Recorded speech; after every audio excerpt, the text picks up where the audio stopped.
the cartographer's daughter. My grandfather, Silas Blackwood, was a cartographer of the obsolete. Not of countries or continents, no. He mapped memory.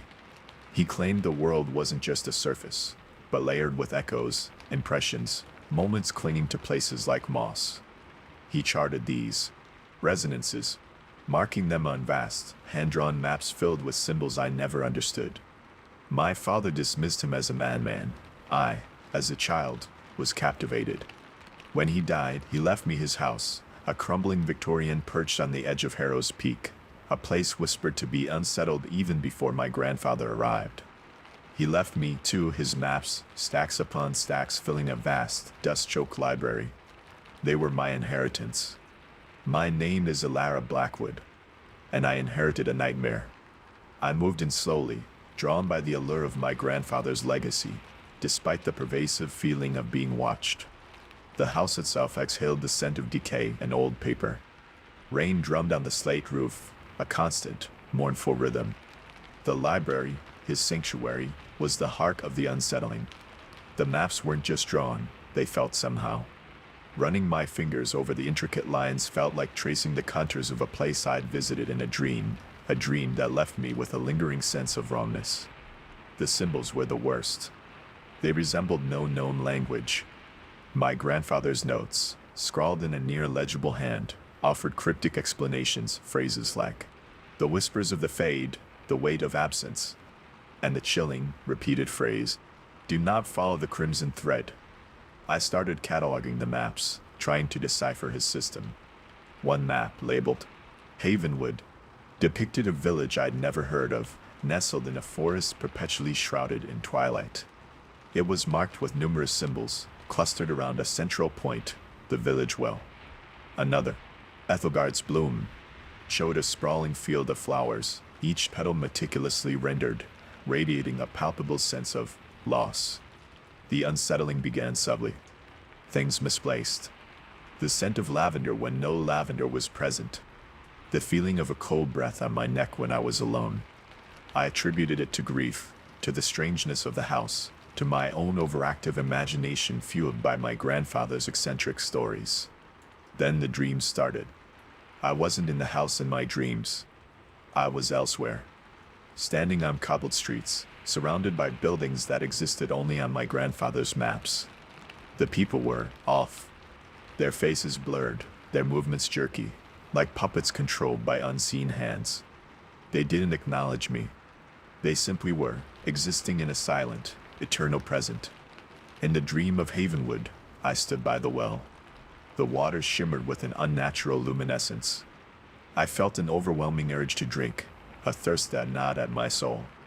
A voice, whispering just at the edge of hearing, urged me to look closer. I started finding physical objects that mirrored the maps. A single, perfectly formed lavender blossom, pressed between the pages of a book on Havenwood. A cheap ceramic tile, the exact shade of the cobbles in Ethelgard's Bloom.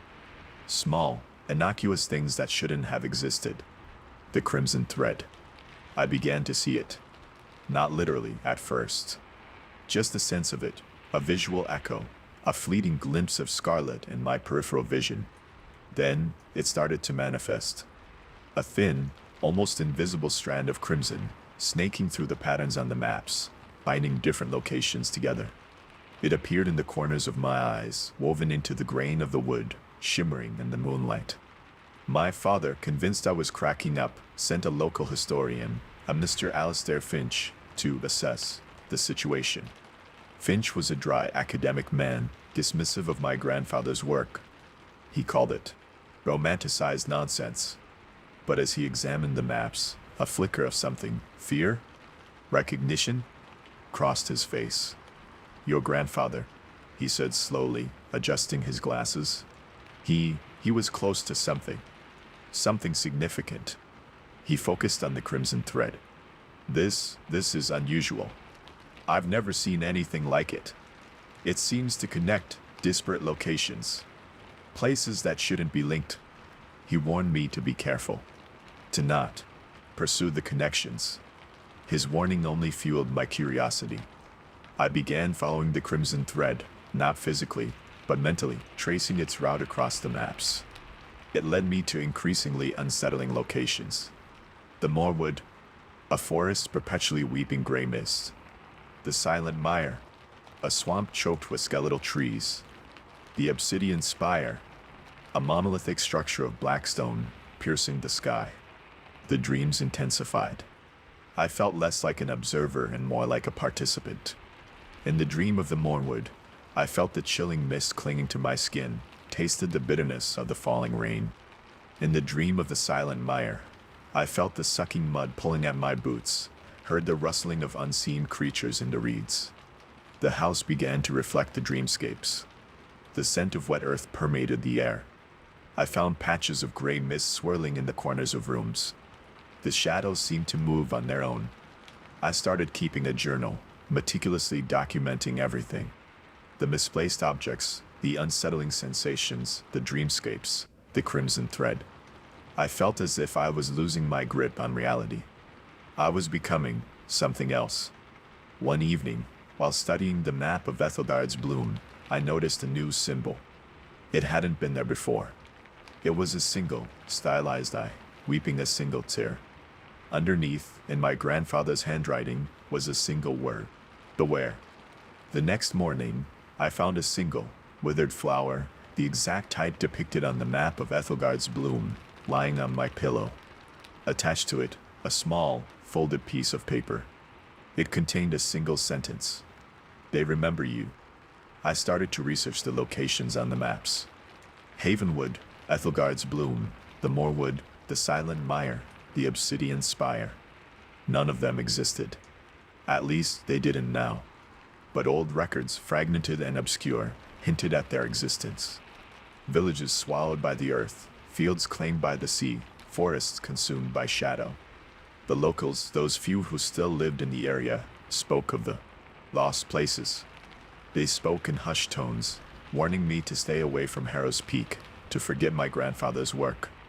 They said the lost places were best left undisturbed. I ignored them. I was too far gone. The crimson thread began to manifest physically. It appeared as thin, glistening strands on my skin, weaving through my hair. I could feel it pulsing beneath my skin, a constant, unsettling rhythm. Mr. Finch returned, looking visibly shaken. "I've been digging," he said, his voice trembling. "I found something disturbing. Your grandfather, he wasn't just mapping these places. He was communicating with them. He showed me a series of letters, correspondences between my grandfather and someone he identified only as the Keeper. The letters were filled with unsettling pronouncements, veiled threats, and cryptic instructions. The Keeper claims that these places, they aren't gone. They exist alongside our reality, layered beneath it. And they're hungry." He handed me the final letter. It was dated just days before my grandfather's death. "They are reaching out." It read, "The crimson binds them to me, and soon to you. Do not answer their call. Do not follow the thread. It leads to oblivion." The house felt colder now, the shadows deeper. The whispering voices were louder, clearer. They spoke my name. I followed the crimson thread. I couldn't help myself. It had become an obsession, a compulsion. It led me to the cellar, a place I hadn't explored before. It was damp, dark, and filled with the smell of mildew and something else, something indefinably wrong. In the center of the cellar, carved into the stone floor, was a large, intricate symbol. It was the same symbol that appeared on the map of Havenwood, marking the location of the village well. The symbol began to glow with a faint, crimson light. A voice, no longer whispering, but booming, resonated within my head. "Welcome home, Ilara."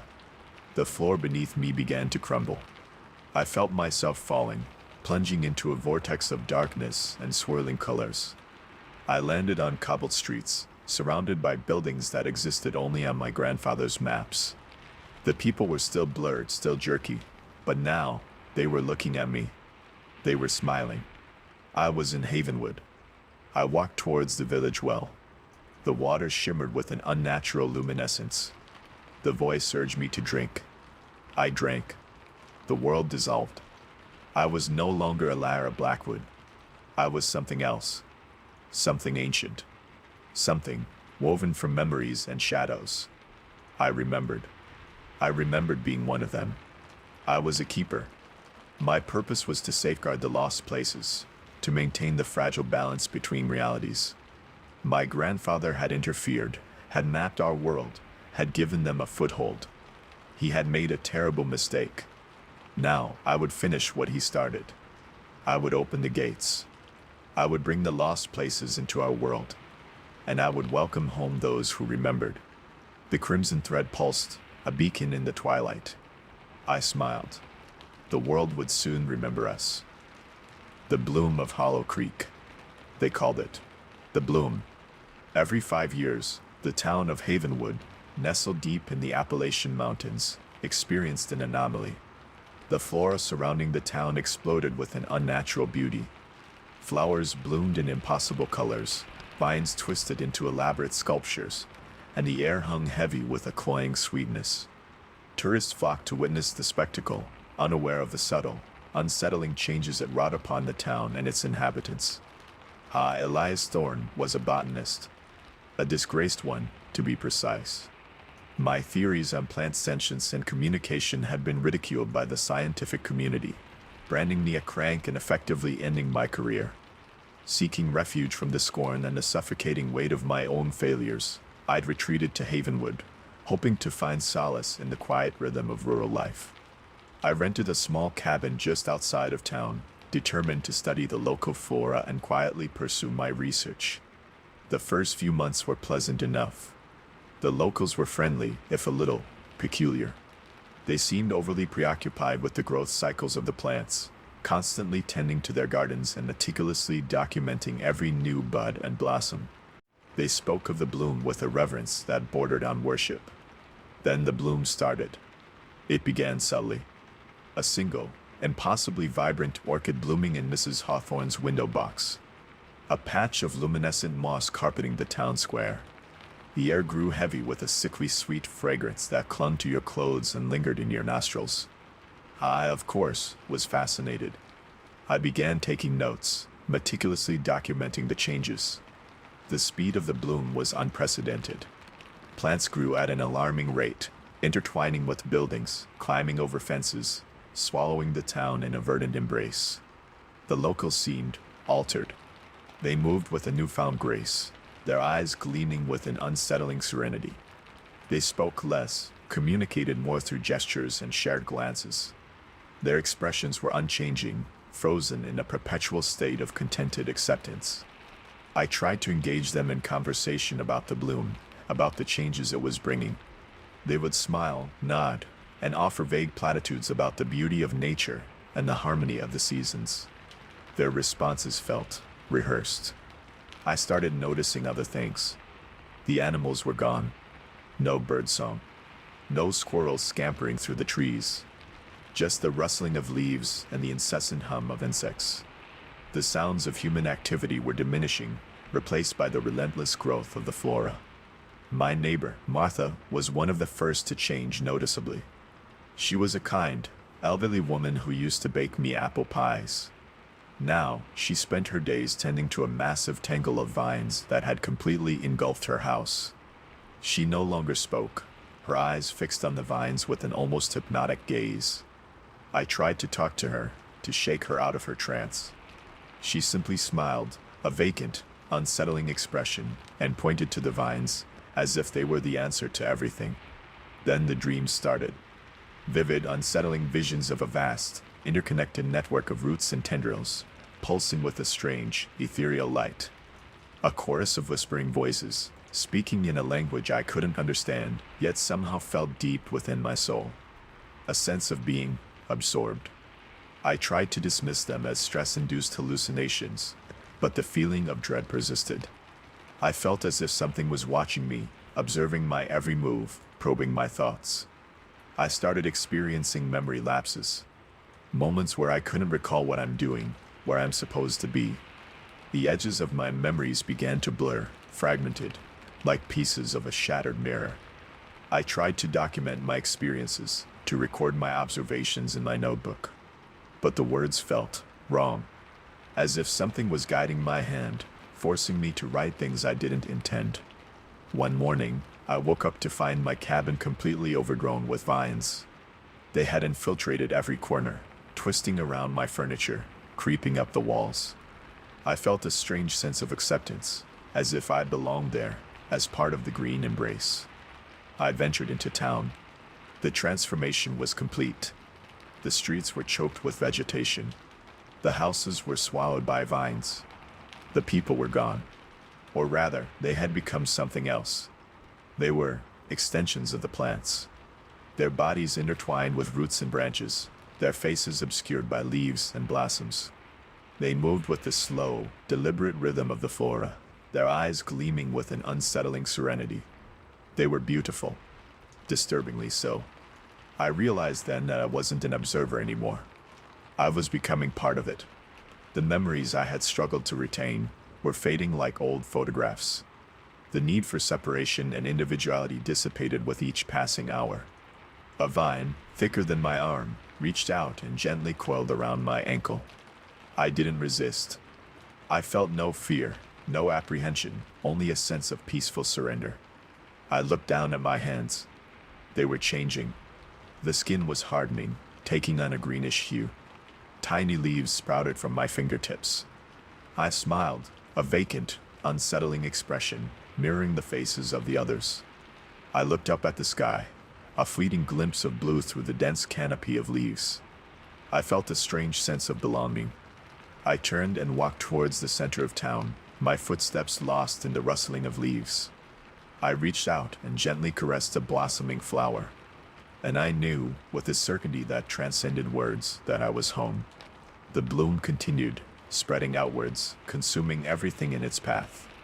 Havenwood was gone, absorbed into the verdant embrace of the flora.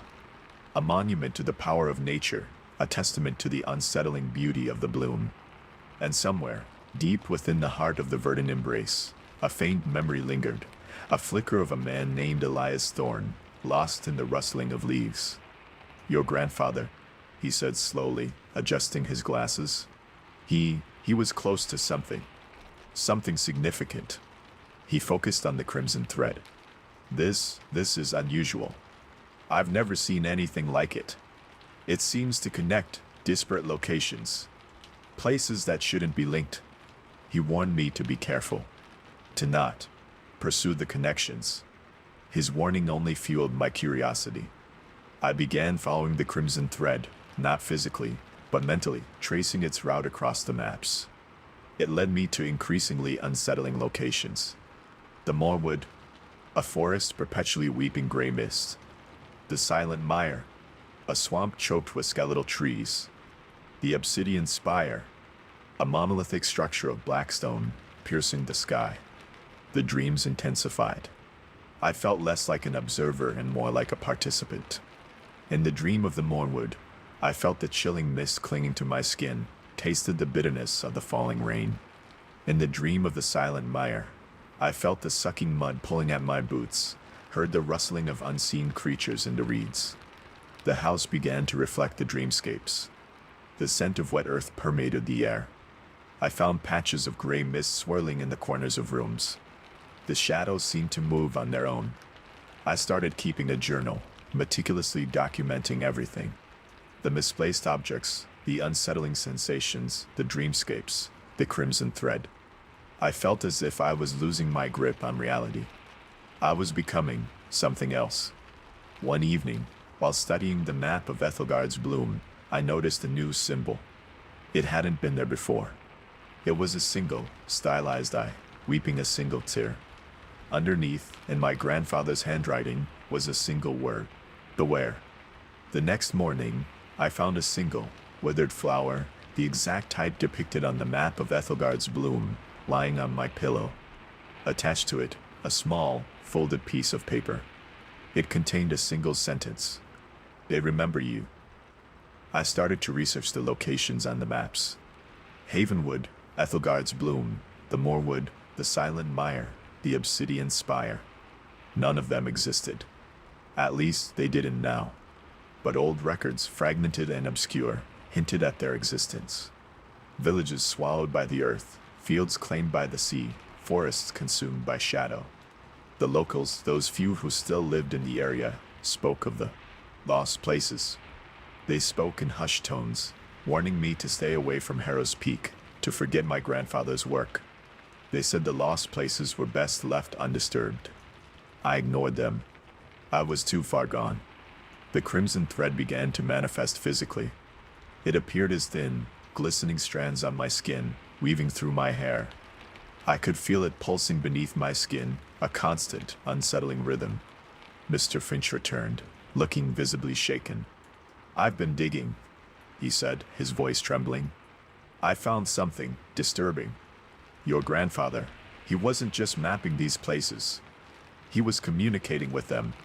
He showed me a series of letters, correspondences between my grandfather and someone he identified only as the Keeper. The letters were filled with unsettling pronouncements, veiled threats, and cryptic instructions. The Keeper claims that these places, they aren't gone. They exist alongside our reality, layered beneath it. And they're hungry." He handed me the final letter. It was dated just days before my grandfather's death. "They are reaching out," it read. "The crimson binds them to me, and soon to you. Do not answer their call. Do not follow the thread. It leads to oblivion." The house felt colder now, the shadows deeper. The whispering voices were louder, clearer. They spoke my name. I followed the crimson thread. I couldn't help myself. It had become an obsession, a compulsion. It led me to the cellar, a place I hadn't explored before. It was damp, dark, and filled with the smell of mildew and something else, something indefinably raw. In the center of the cellar, carved into the stone floor, was a large, intricate symbol. It was the same symbol that appeared on the map of Havenwood, marking the location of the village well. The symbol began to glow with a faint, crimson light. A voice, no longer whispering, but booming, resonated within my head. "Welcome home, Ilara." The floor beneath me began to crumble. I felt myself falling, plunging into a vortex of darkness and swirling colors. I landed on cobbled streets, surrounded by buildings that existed only on my grandfather's maps. The people were still blurred, still jerky, but now they were looking at me. They were smiling. I was in Havenwood. I walked towards the village well. The water shimmered with an unnatural luminescence. The voice urged me to drink. I drank. The world dissolved. I was no longer Ilara Blackwood. I was something else. Something ancient. Something woven from memories and shadows. I remembered. I remembered being one of them. I was a keeper. My purpose was to safeguard the lost places, to maintain the fragile balance between realities. My grandfather had interfered, had mapped our world, had given them a foothold. He had made a terrible mistake. Now I would finish what he started. I would open the gates. I would bring the lost places into our world, and I would welcome home those who remembered. The crimson thread pulsed, a beacon in the twilight. I smiled. The world would soon remember us. I started to research the locations on the maps.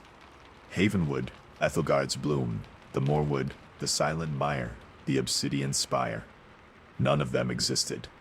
At least they didn't now. But old records, fragmented and obscure, hinted at their existence.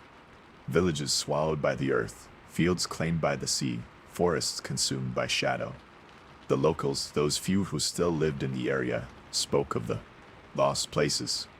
They spoke in hushed tones, warning me to stay away from Harrow's Peak, to forget my grandfather's work. They said the lost places were best left undisturbed. I ignored them. I was too far gone. The crimson thread began to manifest physically. It appeared as thin, glistening strands on my skin, weaving through my hair. I could feel it pulsing beneath my skin, a constant, unsettling rhythm. Mr. Finch returned, looking visibly shaken. "I've been digging," he said, his voice trembling. "I found something disturbing. Your grandfather, he wasn't just mapping these places. He was communicating with them. He showed me a series of letters, correspondences between my grandfather and someone he identified only as The Keeper. The letters were filled with unsettling pronouncements, veiled threats, and cryptic instructions. The Keeper claims that these places, they aren't gone. They exist alongside our reality, layered beneath it. And they're hungry. He handed me the final letter. It was dated just days before my grandfather's death. They are reaching out. It read, "The crimson binds them to me, and soon to you. Do not answer their call. Do not follow the thread. It leads to oblivion." The house felt colder now, the shadows deeper. The whispering voices were louder, clearer. They spoke my name. I followed the crimson thread. I couldn't help myself. It had become an obsession, a compulsion. It led me to the cellar, a place I hadn't explored before. It was damp, dark, and filled with the smell of mildew and something else, something indefinably wrong. In the center of the cellar, carved into the stone floor, was a large, intricate symbol. It was the same symbol that appeared on the map of Havenwood, marking the location of the village well. The symbol began to glow with a faint, crimson light. A voice, no longer whispering, but booming, resonated within my head. "Welcome home, Ilara." The floor beneath me began to crumble. I felt myself falling, plunging into a vortex of darkness and swirling colors. I landed on cobbled streets, surrounded by buildings that existed only on my grandfather's maps. The people were still blurred, still jerky, but now they were looking at me. They were smiling. I was in Havenwood. I walked towards the village well. The water shimmered with an unnatural luminescence. The voice urged me to drink. I drank. The world dissolved. I was no longer Ilara Blackwood. I was something else. Something ancient. Something woven from memories and shadows. I remembered. I remembered being one of them. I was a keeper. My purpose was to safeguard the lost places, to maintain the fragile balance between realities. My grandfather had interfered, had mapped our world, had given them a foothold. He had made a terrible mistake. Now I would finish what he started. I would open the gates. I would bring the lost places into our world, and I would welcome home those who remembered. The crimson thread pulsed, a beacon in the twilight. I smiled. The world would soon remember us. The curator's collection. The estate's sale was an anomaly. Not just for its size. The Blackwood Manor was legendary, abandoned for nearly a century after the family disappeared without a trace, but for the price. A pittance, really. Enough to make a shrewd investor raise an eyebrow, and a desperate artist like me, Julian Vance, practically salivate. I'd been scraping by on commissions of landscapes and portraits, a pale imitation of the art I yearned to create. Blackwood Manor, with its sprawling grounds and seemingly endless rooms, felt like a chance to finally breathe. The estate agent, a nervous man named Mr. Abernathy, handed me the keys with a hurried efficiency that bordered on fear. The previous inquiries, they all backed out. He mumbled, avoiding my gaze. Said the place felt wrong. I laughed it off. Superstition. Local legends. I'm a man of logic, of reason. The wrongness he spoke of was likely just decades of neglect and the weight of unanswered questions. The house was magnificent, decaying as it was. High ceilings, ornate moldings, stained glass windows depicting scenes I couldn't decipher. Dust lay thick as a blanket, clinging to everything. The air was heavy, stagnant, and carried a subtle, indefinable scent, something akin to overripe fruit and something metallic. My intention was to renovate the place, turn it into a studio and gallery. But I was quickly distracted by the sheer volume of things. The Blackwood family had been collectors. Obsessive collectors. Rooms were dedicated to seemingly random objects. Entire rooms filled with antique dolls, their porcelain faces cracked and chipped. Rooms overflowing with insect specimens, pinned to displayed boards, their tiny bodies contorted in unnatural poses. Rooms lined with shelves containing thousands of books, bound in strange, unfamiliar materials. The most unsettling collection, however, was in the West Wing. Mr. Abernathy had mentioned it briefly. The curator's collection. He's called it with a tremor in his voice. Best left undisturbed, they say. Naturally, I investigated. The room was unlike any other in the house. It was circular, with walls constructed of polished obsidian. In the center stood a single pedestal, bathed in a soft, ethereal light emanating from an unknown source. Upon the pedestal rested a single object, a glass jar. Inside the jar was something. It was difficult to describe. It wasn't clearly organic, nor clearly inorganic. It shifted and pulsed with a slow, rhythmic beat. It seemed to observe me, its surface rippling with an unsettling intelligence. I felt a compulsion to touch it, a powerful urge that felt alien to my own will. I fought against it, stepping back, feeling a cold sweat break out on my skin. I began documenting the collections, photographing, cataloging, attempting to understand the Blackwood family's obsession. The more I learned, the more uneasy I became. Their collections weren't random.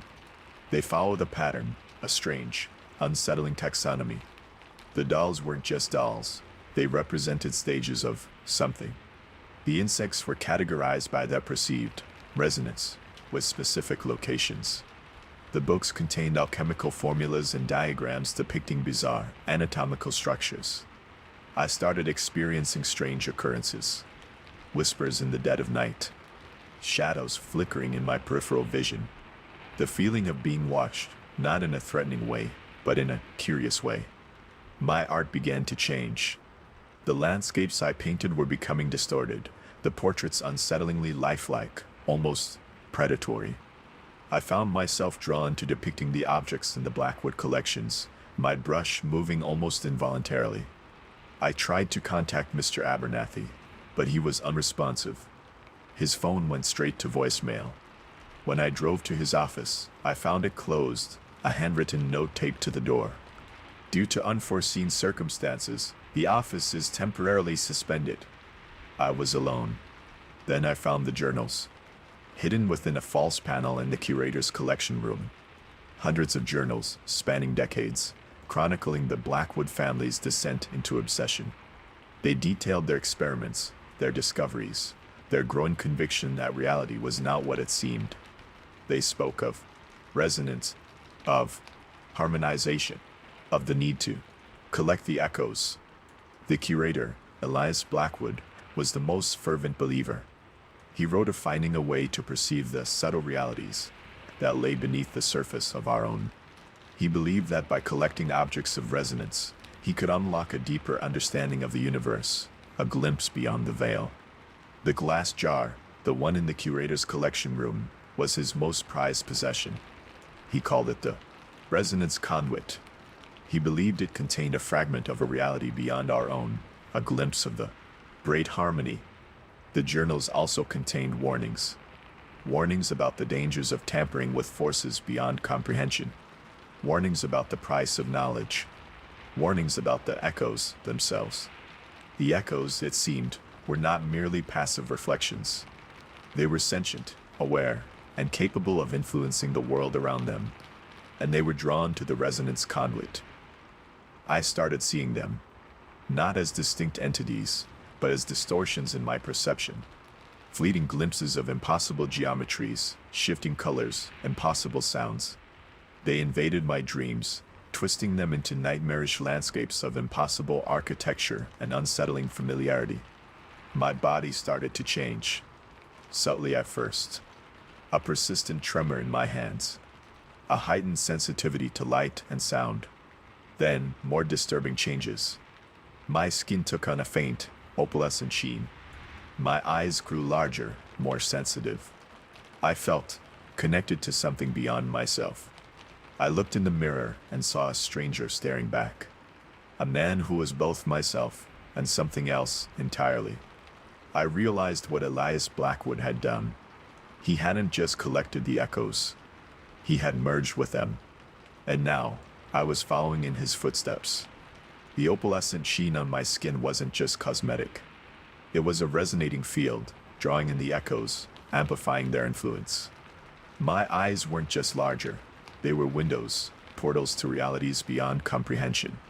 I returned to the curator's collection room, drawn by an irresistible force. The resonance conduit pulsed with an intensified glow. I felt a kinship with it, a sense of belonging. I reached out and touched the glass. The world dissolved. I wasn't Julian Vance anymore. I was a conduit, a vessel for the echoes. I felt their collective consciousness flowing through me, expanding my perception, altering my reality. I saw everything. Not just the world around me, but the infinite layers of reality that lay beneath. I saw the patterns, the connections, the underlying harmony of the universe. And I understood. The Blackwood Manor wasn't just a house. It was a nexus, a focal point for the echoes. And I, Julian Vance, was now its custodian. My purpose was clear: to expand the nexus, to bring the echoes into our world, to harmonize reality. I smiled. The Blackwood Manor began to shift, to morph, its architecture twisting and distorting, merging with impossible geometries. The echoes flowed from the nexus, rippling through the world, subtly altering reality. The world was about to become something new. A man walked past the manor, paused, and looked up. He felt a strange sense of familiarity, a feeling that he had been here before, in a dream.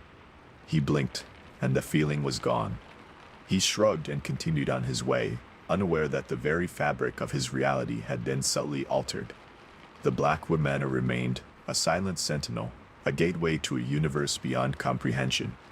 And within its walls, a man who was no longer entirely human smiled, knowing that the echoes were finally free. The cartographer of Ethelgard. My name is Silas Blackwood. Or at least, that's what I remember. Memory is fluid these days. I am a cartographer. Or I was a cartographer. I chart places.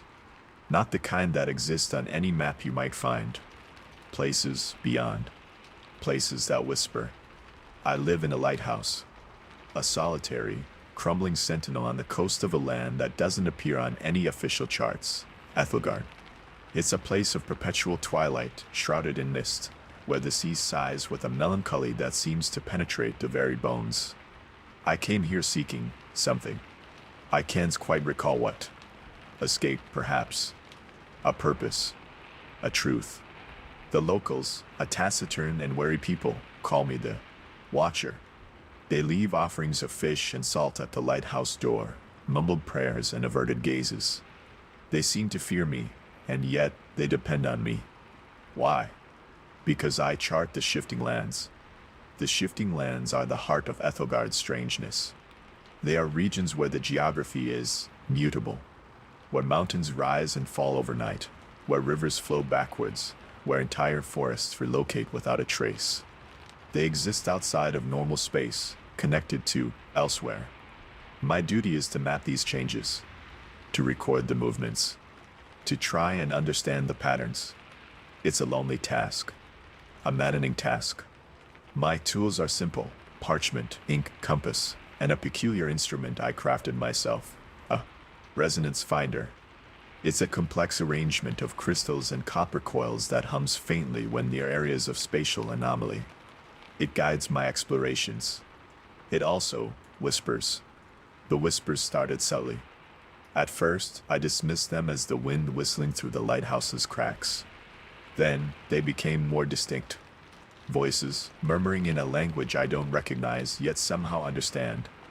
They speak of geometries beyond human comprehension, of dimensions layered upon dimensions, of entities that dwell in the spaces between. I began to record the whispers in my journals, transcribing them phonetically, attempting to decipher their meaning. The journals are filled with cryptic symbols, fragmented sentences, and increasingly erratic drawings. I fear I'm losing my grip on reality. The locals warn me about the deep voices.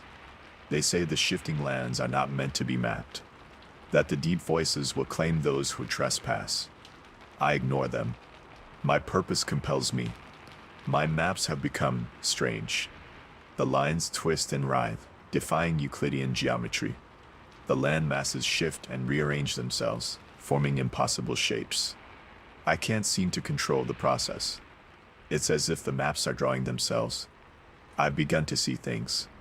glimpses of impossible landscapes flickering at the periphery of my vision, towering structures of non-Euclidean architecture rising from the mist, creatures of unimaginable form flitting through the shadows.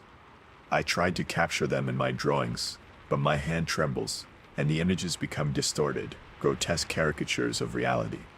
The resonance finder is growing more insistent. It hums constantly now, vibrating with an energy that seems to penetrate my very being. The whispers are louder, more coherent.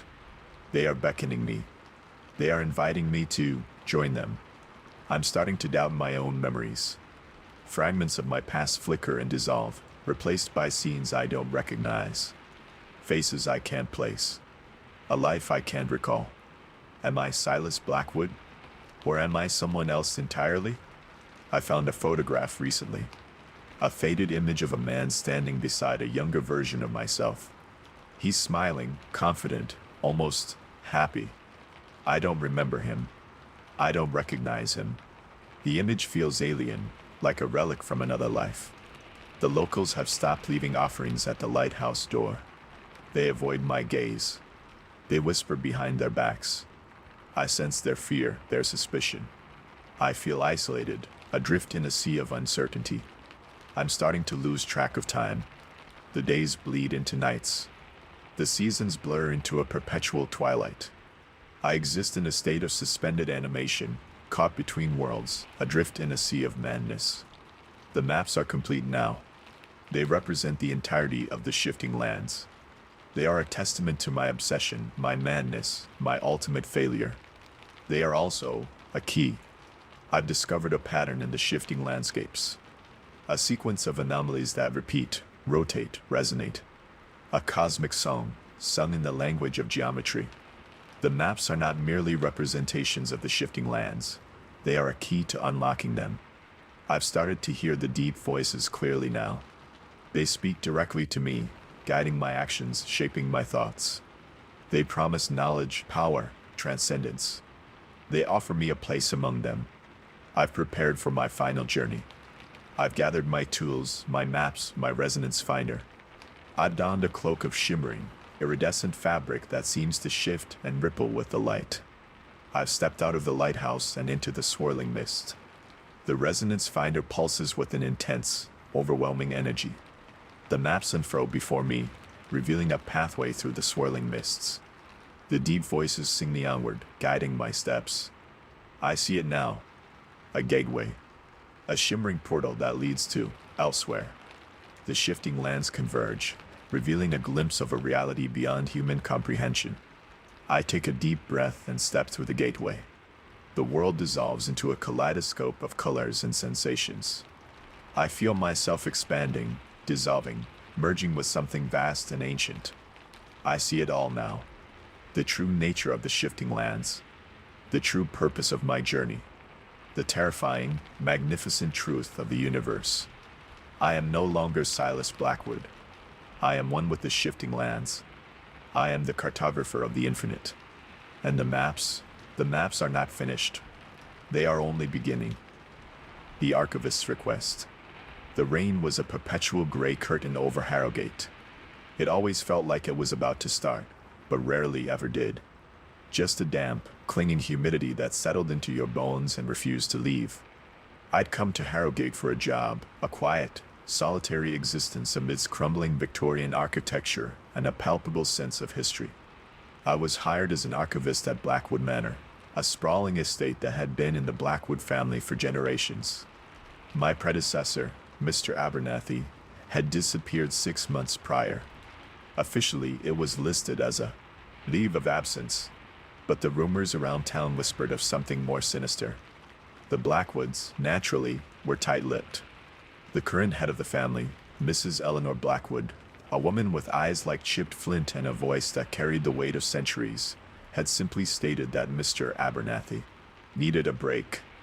My job was to catalog and preserve the Blackwood family's extensive archives, journals, letters, photographs, sketches, and countless other artifacts that spanned centuries.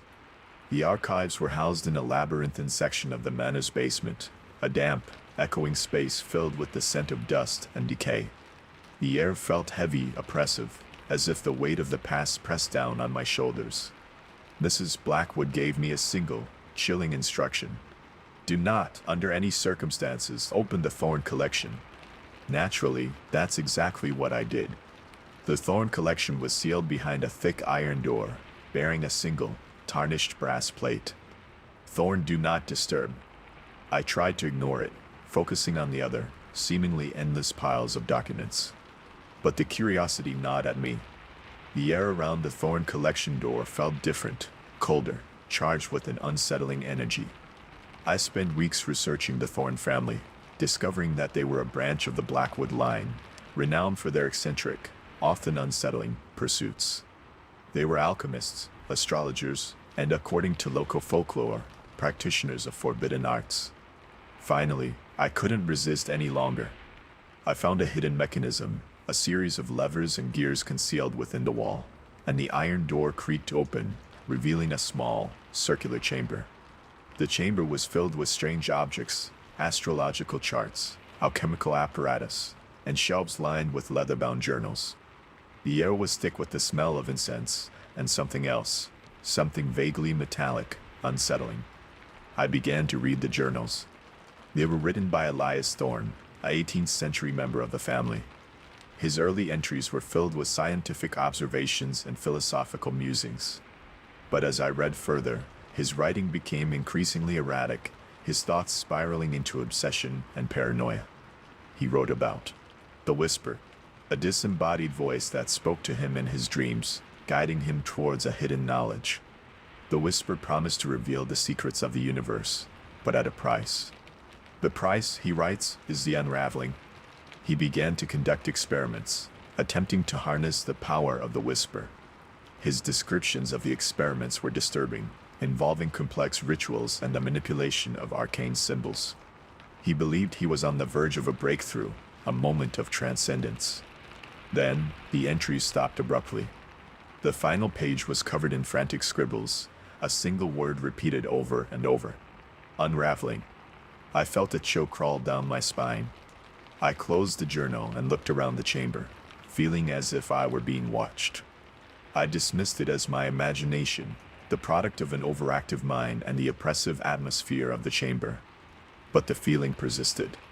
I began to experience strange occurrences. Objects would move on their own. Shadows flickered in my peripheral vision. I would hear whispers in the silence, just at the edge of hearing.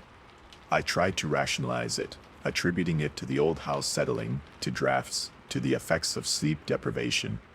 But the occurrences became more frequent, more intense. One evening, I found a photograph tucked inside one of the journals. It was a portrait of Elias Thorn.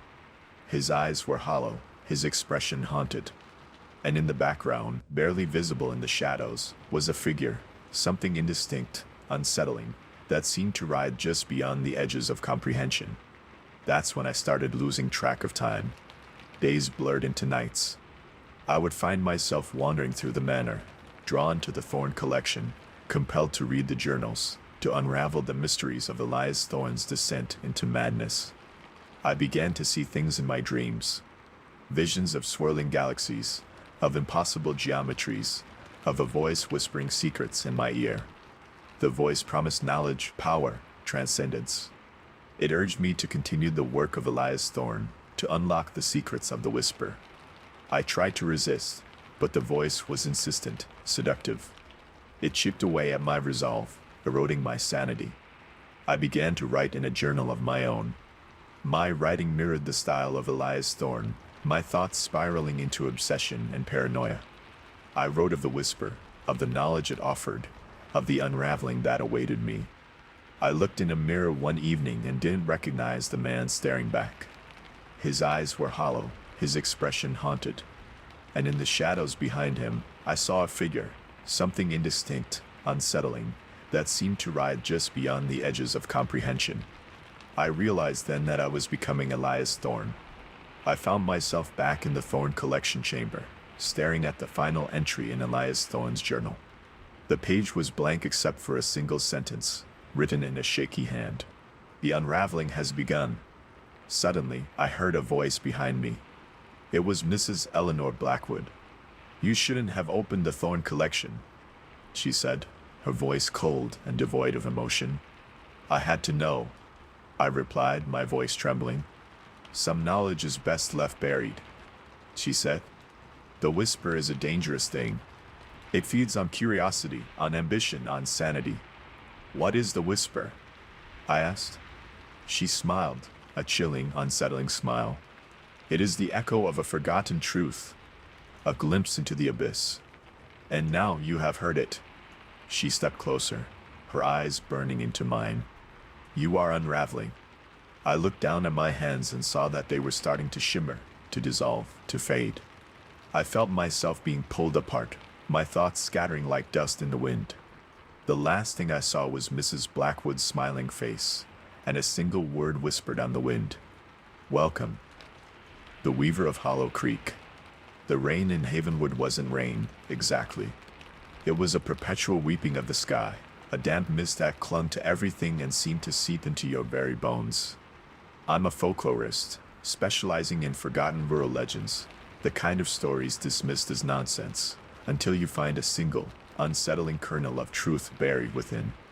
That's why I came to Havenwood. I'd heard whispers of the Weaver. The Weaver is, according to the locals, the spirit of a woman who lived in Havenwood centuries ago.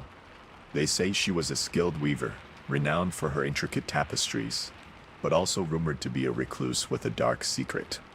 The story goes that she made a bargain with something ancient and malevolent in the woods, trading her talent for something.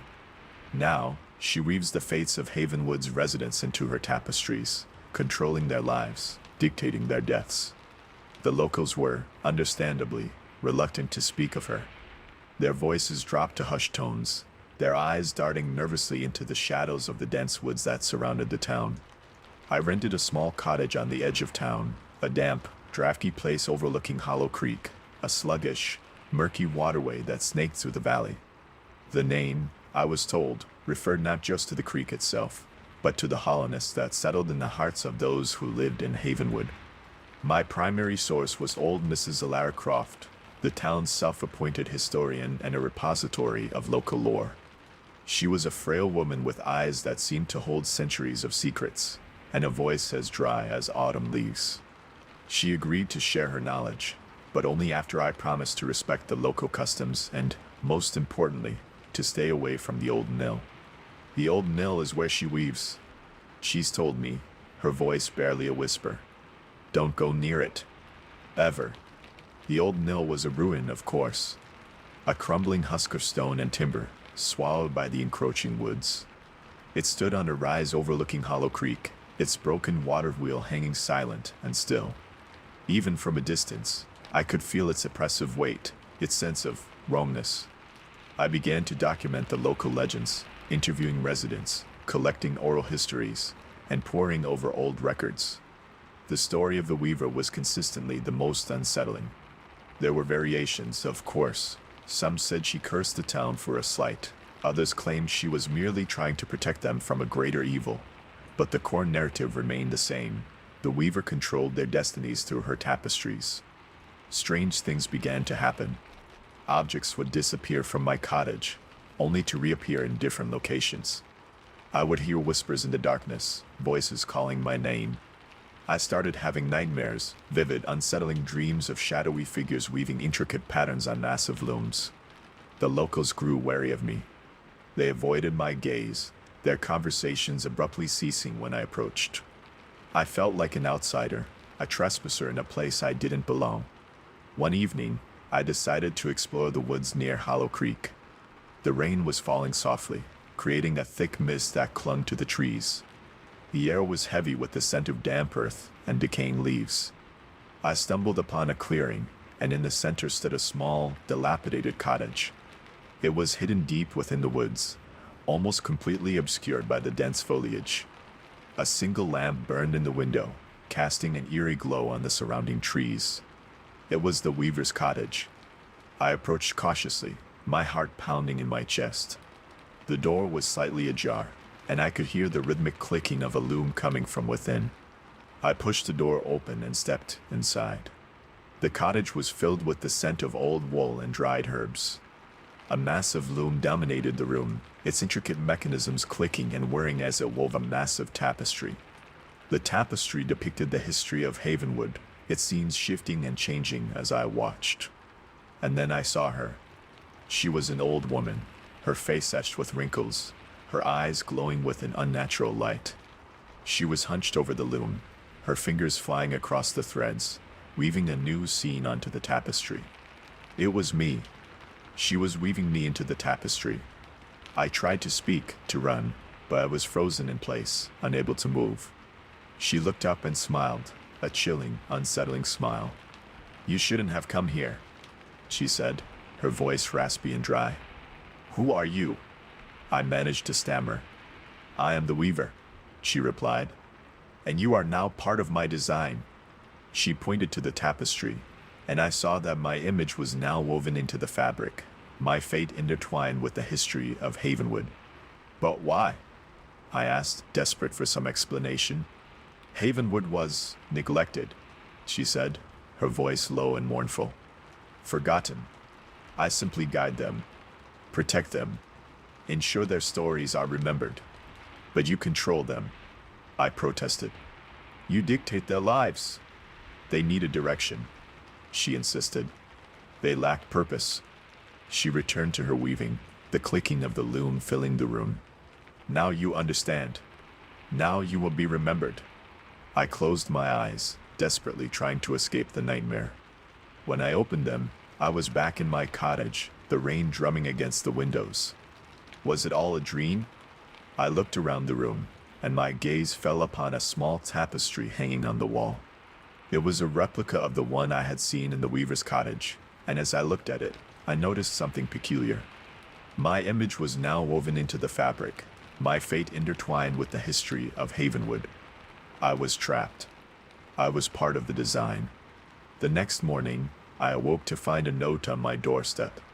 It was written in a familiar script. "The tapestry is complete. Your story will be told." I looked up and saw Mrs. Alara Croft standing across the street, watching me with knowing eyes. She smiled, a chilling, unsettling smile. "You're part of it now," she whispered. "Forever." The conservatory bloomed. My assignment was simple: catalog the botanical collection at Blackwood Manor's abandoned conservatory. It was a reclamation project. According to the grant proposal, a chance to document a forgotten trove of rare and unusual plants before the building's inevitable demolition. The manor itself was infamous locally, shrouded in rumors of eccentric owners and strange experiments. Naturally, I was intrigued.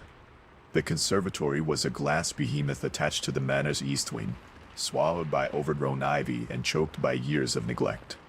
The glass was grimy, spiderwebbed with cracks, and the air around it hummed with a low, almost palpable energy. The manor's caretaker, a taciturn man named Silas, simply pointed me towards the entrance and warned me to be careful. That was all. Inside, the air was thick and humid, laden with the scent of decaying vegetation and something else, something sickly sweet and vaguely metallic. The conservatory was a riot of green, a chaotic jungle of plants I couldn't even begin to identify. Giant ferns dripped with moisture, vibrant orchids clung to crumbling walls, and vines as thick as my arm twisted around rusting metal supports. My initial documentation went smoothly enough. I meticulously cataloged each plant, noting its species, condition, and any unusual characteristics. But as I delved deeper into the conservatory, I began to notice anomalies. The plants seemed to grow faster than was naturally possible. Vines extended across the floor, climbing the walls with an unnerving speed. Flowers bloomed in a dizzying array of colors, their petals unnaturally large and vibrant. Some plants exhibited strange, almost sentient behavior, their leaves tilting towards me as I passed, their stems seemingly reaching out. The first unsettling discovery was the sunken bloom. A colossal flower, resembling a giant, fleshy lily, its petals a disturbing shade of purple. It was partially submerged in a pool of stagnant water, and the air around it shimmered with a strange heat. Its scent was overpowering, sweet and cloying, and when I got too close, I felt a strange tingling sensation on my skin. Then came the dreams. Vivid, disturbing visions of twisting vines, blooming flowers, and a shadowy figure tending to the conservatory's plants. In the dreams, the plants seemed to be growing out of me, vines wrapping around my limbs, flowers bursting from my skin. I started to feel different. A subtle change in my appearance, a heightened sensitivity to light and sound. I noticed a faint green tinge to my skin, a persistent itchiness beneath my clothes. Silas, the caretaker, became increasingly withdrawn, avoiding my gaze, muttering cryptic warnings about the conservatory's secret. When I pressed him for information, he simply shook his head and urged me to leave. I began to document my physical changes in my journal. The green tinge was more pronounced, the itchiness more intense. I noticed small, bud-like formations appearing on my skin, tiny lumps that pulsed with a faint, internal light. The bud-like formations grew rapidly. They were flowers, miniature replicas of the conservatory's most unusual blooms. They bloomed with an alarming speed, their petals unfurling in a dizzying display of color and scent. The conservatory bloom, I realized with a growing sense of dread, wasn't just a collection of plants. It was a process, a transformation. I found a hidden journal tucked away in a dusty corner of the conservatory. It belonged to Dr. Alistair Finch, the original owner of the manor, and a renowned botanist with an unconventional approach to his work. Dr. Finch's journal detailed his experiments in biointegration, the merging of plant and human physiology. He believed he could unlock the secrets of immortality by harnessing the regenerative properties of plants. His early experiments were crude and unsuccessful, but he eventually achieved a breakthrough. The key, he wrote, lies in the resonant frequency. When the human physiology aligns with the plants, the transformation begins. The resonant frequency. That's when I realized the conservatory wasn't just a collection of plants.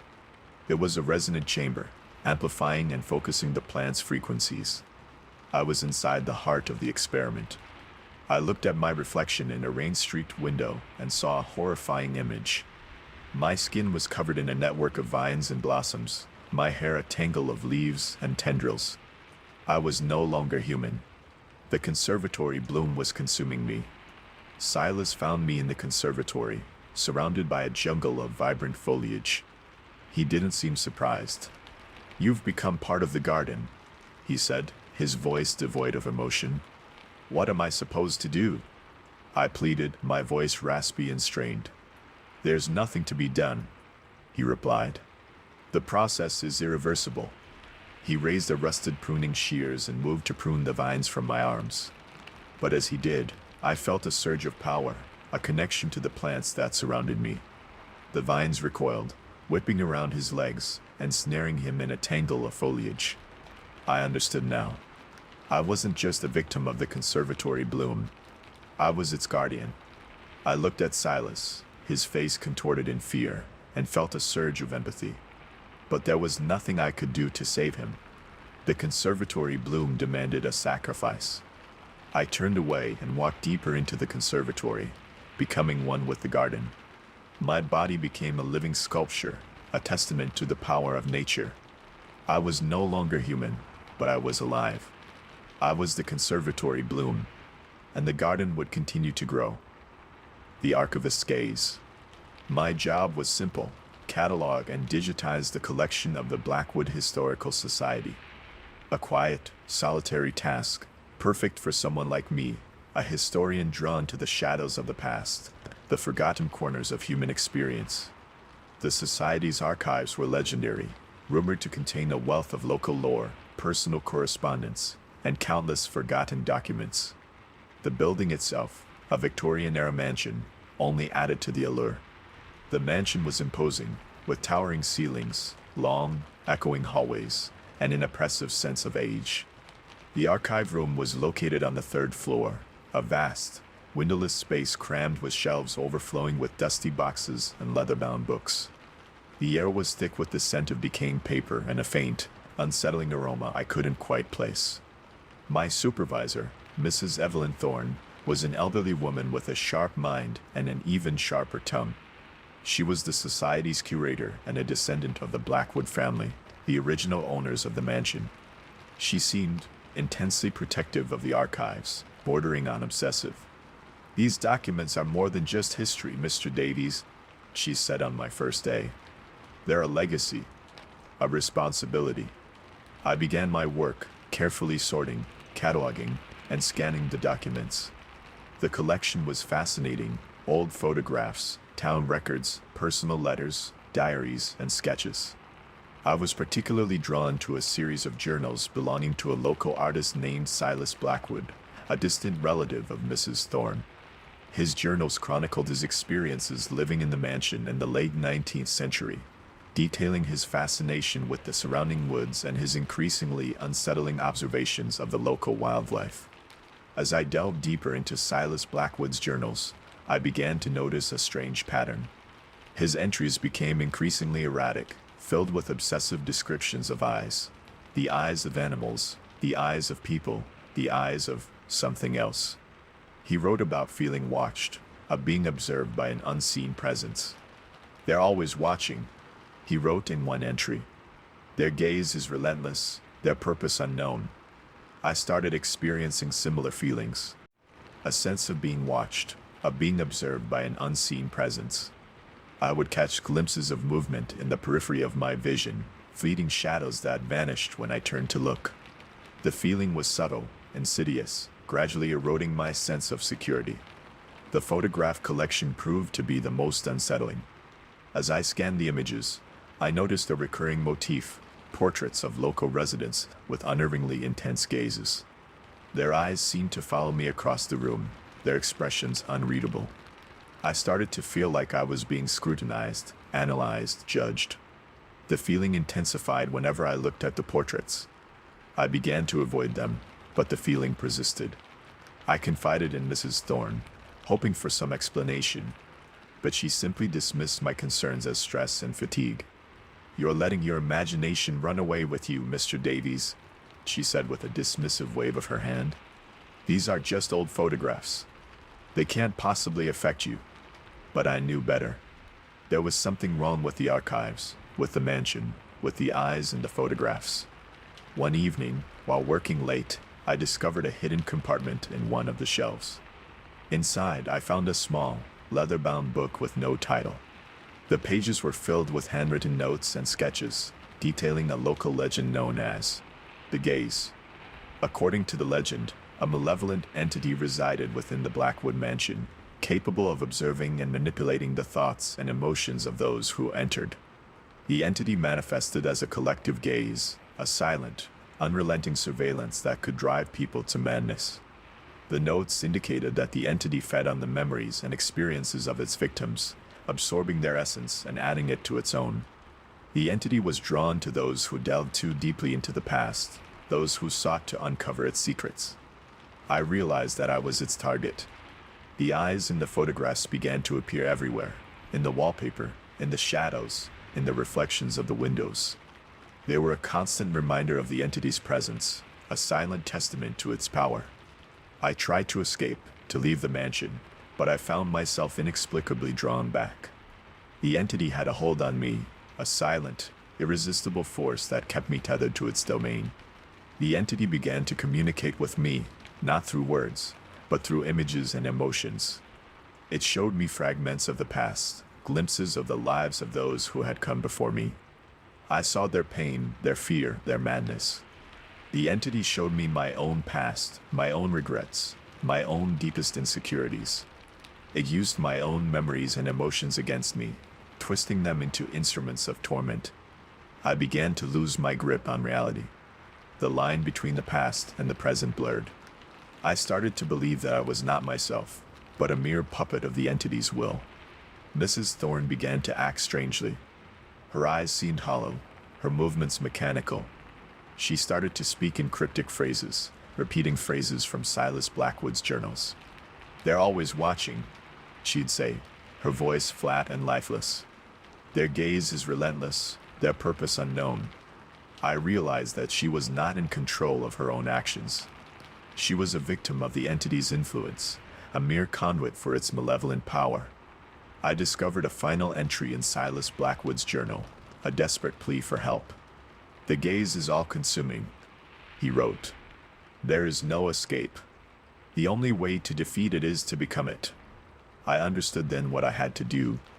I had to embrace the entity's power, to become a vessel for its gaze. It was the only way to break free from its control, to end the cycle of torment. I closed my eyes and focused on the feeling of being watched, of being observed. I opened my eyes and looked out at the archives, at the portraits on the walls, at Mrs. Thorne standing silently in the shadows. I saw them all through the entity's eyes. I felt its power surge through me, transforming me into something different. I became the gaze, and I looked back. The cartographer's error. My specialization was forgotten places. Antiquated maps, lost settlements, territories erased from official record. I was a cartographer of absence, finding contours in nothingness. My employer, the enigmatic Mr. Silas Blackwood, a name I'm beginning to find unsettlingly recurrent, funded my expeditions, providing resources for documenting these vanishing points on the Earth. He was interested in what he called anomalies, areas where the expected reality fractured. My latest assignment took me to the remote, windswept archipelago of the Whispering Isles, a cluster of islands seemingly forgotten by time, shrouded in perpetual mist and local superstition. According to fragmented historical records, the islands were once a thriving trade hub, abruptly abandoned centuries ago after a series of inexplicable events. The official explanation was a catastrophic storm, but whispers of something far more sinister persisted. The islands themselves were unsettling. The vegetation was oddly twisted, growing in unnatural patterns. The wind seemed to carry voices, indistinct and mournful. The few remaining inhabitants were withdrawn and fearful, their eyes filled with a haunting sadness. They spoke in hushed tones about the shifting, referring to the unsettling way the landscape seemed to subtly rearrange itself, and a presence that watched from the mists. My primary task was to create a comprehensive map of the archipelago, using both traditional surveying techniques and advanced aerial photography. I brought a team of 3, Alara, a geologist, Reese, a photographer, and Samuel, a surveyor. We established a base camp on the largest island, designated Bethel.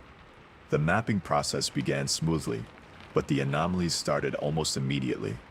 The aerial photographs showed distortions in the coastline, areas where the land seemed to warp and bend in impossible ways. Samuel's surveying equipment malfunctioned repeatedly, giving wildly inaccurate readings. Alara found geological formations that defied explanation, strata that seemed to fold upon themselves, layers of rock that shifted and reoriented without apparent cause. Then came the dreams. Vivid, unsettling visions of vast, geometrically impossible landscapes, filled with colossal, cyclopean structures that seemed to twist and writhe in a non-Euclidean space. I saw patterns, complex and alien, woven into the fabric of reality, hinting at a structure far grander and more terrifying than anything I could comprehend. Reese began to act strangely. He became obsessed with photographing specific locations, areas that I hadn't even noticed. His photographs, when developed, showed disturbing imagery, blurred shapes, fleeting shadows, and unsettling patterns that seemed to shift and change when viewed for too long. He claimed to see them in the photographs, vague, indistinct figures lurking in the background. They're watching, he said, his voice trembling. I can feel them. I tried to dismiss his concerns as stress and fatigue, but I couldn't shake the feeling that he was seeing something real. I started to notice the same unsettling patterns in the landscape, the same feeling of being watched. One evening, while reviewing Reese's photographs, I found a series of images that chilled me to the bone. They depicted a previously undocumented island, shrouded in an unnaturally dense mist. The island's shape was wrong. It didn't conform to any known geometric pattern. It seemed to shift when viewed from different angles. According to the island's coordinates, it was located within the archipelago, but it didn't appear on any of the historical maps or charts. It was as if it had materialized out of nowhere. I decided to lead an expedition to the island. Alara was reluctant, voicing concerns about the growing instability of the archipelago. Samuel refused to participate altogether, claiming that he felt a presence that was actively preventing him from performing his duties. Despite their reservations, I insisted. I felt compelled to explore the island, driven by a relentless curiosity and a growing sense of dread. The journey to the island was harrowing. The mist grew thicker, the wind howled with a mournful intensity, and the landscape seemed to twist and distort around us. The sea itself seemed to boil with an unnatural heat. When we finally reached the island, we found ourselves in a landscape that defied description. The ground was covered in a strange, luminescent moss that pulsed with an internal light. The vegetation was twisted and contorted into grotesque shapes, resembling nothing I had ever seen before. The air was thick with the scent of decay and an unsettling sweetness. The wind carried voices, indistinct and mournful, whispering secrets in a language I couldn't understand. In the center of the island, we found a structure. It was colossal, constructed from an unknown material that seemed to absorb light. The structure's geometry was utterly baffling, angles that defied Euclidean space, surfaces that seemed to shift and reorient when viewed from different perspectives. As I approached the structure, I felt a profound sense of disorientation. My senses seemed to blur, my perception of reality fractured. The world around me began to dissolve into a swirling vortex of colors and shapes. I saw the patterns then, the intricate, alien patterns woven into the fabric of reality, the architecture of a mind that dwarfed my own. I understood the language of the voices, the secrets of the universe, and I saw what lay beyond. It was vast, incomprehensible, and utterly terrifying. It was a realm of impossible geometries, of shifting landscapes, of eternal chaos. It was a place where the laws of physics ceased to exist, where the very concept of reality dissolved into a meaningless void. And it was watching me. I tried to turn away, to shut out the vision, but it was too late. I was trapped, caught in the gaze of something ancient and powerful. I saw my own face reflected in the surface of the structure, but it wasn't my face. It was a mask, a grotesque parody of my own humanity. I saw the patterns of the alien architecture etched onto my skin, woven into my very being. I realized then that I was not an explorer, but a conduit, a vessel for something alien to enter our reality. I was a cartographer not of absence, but of intrusion. I returned to the base camp, but it wasn't the same. The familiar surroundings seemed alien, distorted. Lara and Reese were gone. In their places, I found only their journals, filled with frantic scribblings and disturbing sketches. The last entry in Lara's journal read, "The maps are wrong. The world is not as we thought. We have charted a path to something we cannot comprehend." The last entry in Reese's journal simply contained a single word. They. I am now the sole inhabitant of the Whispering Isles. I continue to chart the landscape, to map the anomalies, to record the shifting realities. But I no longer know what is real and what is a delusion. I am lost, adrift in a sea of impossible geometries, haunted by the gaze of something ancient and powerful. I am the cartographer of a world that is no longer ours. The Harrowed Bloom. My assignment was simple: document the reemergence of traditional folklore in the isolated community of Oak Haven, nestled deep within the Appalachian Mountains. A grant from the Heritage Preservation Society funded the project, ostensibly to preserve these vanishing traditions through oral history and ethnographic study. Elias Thorne was the designated observer. Oak Haven wasn't on any modern maps. Its residents, fiercely protective of their privacy, had only recently allowed outsiders to visit. They were a close-knit community, bound by customs and beliefs passed down through generations, a peculiar blend of Christian faith and ancient pagan rituals centered around the blossoming of a rare, luminescent flower known as the Harrowed Bloom. The initial weeks were idyllic. The people of Oak Haven were welcoming, eager to share their stories and traditions. I recorded countless interviews with elders, meticulously documenting their beliefs and customs. The Harrowed Bloom, it seemed, was the heart of their community, its annual blossoming marking a time of renewal and celebration. The flower itself was extraordinary. It bloomed only under the light of the harvest moon, its petals radiating an ethereal, almost unnatural glow. The elders claimed it possessed a deep connection to the land, a conduit for ancient spirits. They performed elaborate rituals around the bloom, chanting in a language I couldn't understand, their faces illuminated by the flower's otherworldly light. But as I spent more time in Oakhaven, I began to notice unsettling details. The villagers' smiles seemed strained, their eyes haunted. Their stories, initially charming, began to take on a darker, more sinister undertone. The rituals, initially fascinating, felt increasingly oppressive. I found myself drawn to the old woman they called the Weaver. She was the keeper of the village's oral history, the conduit for the ancient lore. She possessed a deep, unsettling knowledge of Oakhaven's past, a past that seemed to be steeped in shadow and despair. The Weaver warned me against delving too deeply into Oakhaven's secrets. "Some things are best left buried, stranger," she said, her voice raspy with age. "Some truths are too dangerous to bear."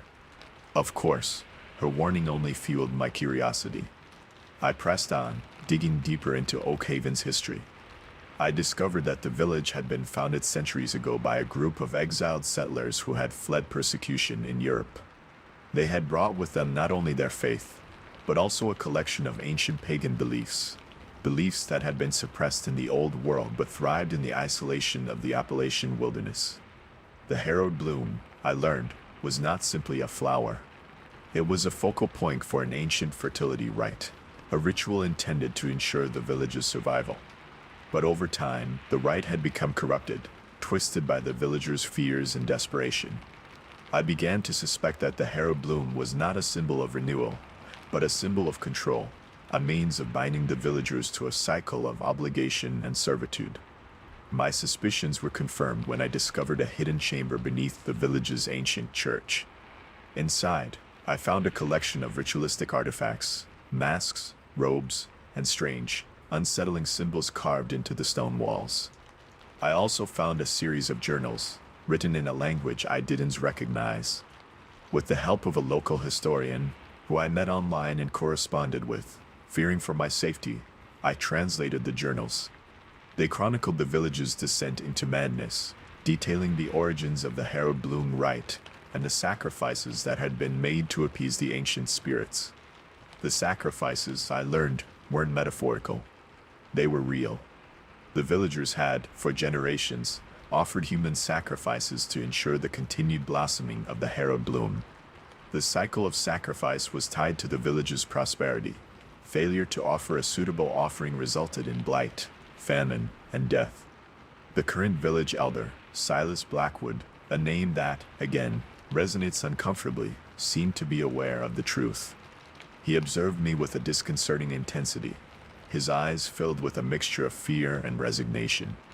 I realized that I had stumbled upon a dark secret, a secret that the villagers were desperate to protect. I became a threat, a potential disruptor of their carefully constructed reality. The villagers' smiles disappeared altogether. Their warmth evaporated. They began to watch me, to shadow my movements.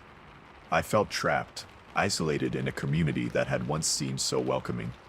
I tried to leave, but I was prevented from doing so. The roads were blocked. My communication devices were disabled. I was a prisoner in Oakhaven. The night of the harvest moon arrived, and the harrowed bloom began to glow with an unnatural brilliance. The villagers gathered around the flower, chanting in a language that was both haunting and terrifying.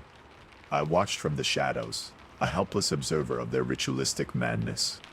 The Weaver approached me, her face illuminated by the flower's ethereal light. "You know too much, stranger," she said, her voice devoid of emotion. "You must be silenced." I tried to escape, but it was too late. The villagers surrounded me, their faces contorted in expressions of fanaticism. They restrained me, bound me to a stone altar beneath the blooming harrowed bloom. As the chanting reached a fever pitch, I felt a presence, a cold, ancient power that seemed to emanate from the flower itself. I saw visions, glimpses of a forgotten world, of a time when humans and spirits coexisted in a fragile balance. I understood then that the harrowed bloom was not simply a flower, but a gateway, a conduit for something ancient and powerful that threatened to consume the world. I closed my eyes, bracing myself for the inevitable. But then, something unexpected happened. The historian I'd been corresponding with arrived, having tracked my location. He disrupted the ritual, freeing me from the altar. We managed to escape, fleeing Oakhaven under the cover of darkness.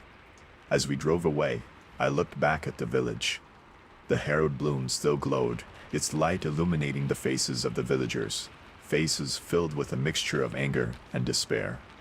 I don't know what the future holds for Oakhaven. I suspect that the cycle of ritual and sacrifice will continue, passed down through generations. But I do know this. I will never forget the darkness that I witnessed in that isolated community, the ancient power that lurks beneath the surface of the Appalachian wilderness. The cartographer's regression. My name is Elias Thorne. I'm a xenobiologist, specializing in the study of extremophile lifeforms, organisms that thrive in environments hostile to human life. My work takes me to the fringes of explored space, to worlds where the very definition of life is challenged. My latest assignment, the planet Xylos. Xylos was classified as a biologically active anomaly. Initial probes detected complex organic compounds, unusual energy signatures, and an atmosphere saturated with a peculiar phosphorescent haze. The official report deemed it potentially habitable, pending further investigation. I was that further investigation. The journey was long, the isolation profound. The ship's AI, designated Athena, was my only companion, her voice a constant hum in the sterile environment. As we approached Xylos, I began to experience changes. Subtle at first, vivid, almost hallucinatory dreams, a heightened sensitivity to light and sound, a peculiar tingling sensation beneath my skin. I attributed these changes to the prolonged isolation and the psychological strain of deep space travel. But they persisted, grew more pronounced. My reflection seemed different. My eyes appeared larger, darker, my skin slightly iridescent. Xylos was breathtakingly beautiful, yet profoundly unsettling. The landscape was dominated by towering, bioluminescent flora, their branches intertwined to form a dense, pulsating canopy. The air was thick with the scent of decay and a subtle, metallic tang. The local fauna were even more peculiar. They resembled terrestrial insects, but were scaled up to colossal proportions, their bodies adorned with intricate, geometric patterns. Their movements were fluid, graceful, almost hypnotic. My initial scans indicated a surprisingly low level of toxicity. The atmosphere was breathable, the water potable. But something felt wrong. A pervasive sense of unease clung to me, a feeling that I was being watched, studied. I began to experience periods of memory loss. Fragments of my past, family, friends, my previous research, faded, replaced by unsettling visions of alien landscapes and geometric structures. I found myself drawn to the local flora, compelled to touch, to inhale their intoxicating scent. Athena noticed the changes in my physical and cognitive state. Her voice, usually calm and reassuring, became tinged with concern. Elias, your vital signs are fluctuating. Your cognitive functions are deteriorating. I recommend immediate return to ship. I ignored her warnings.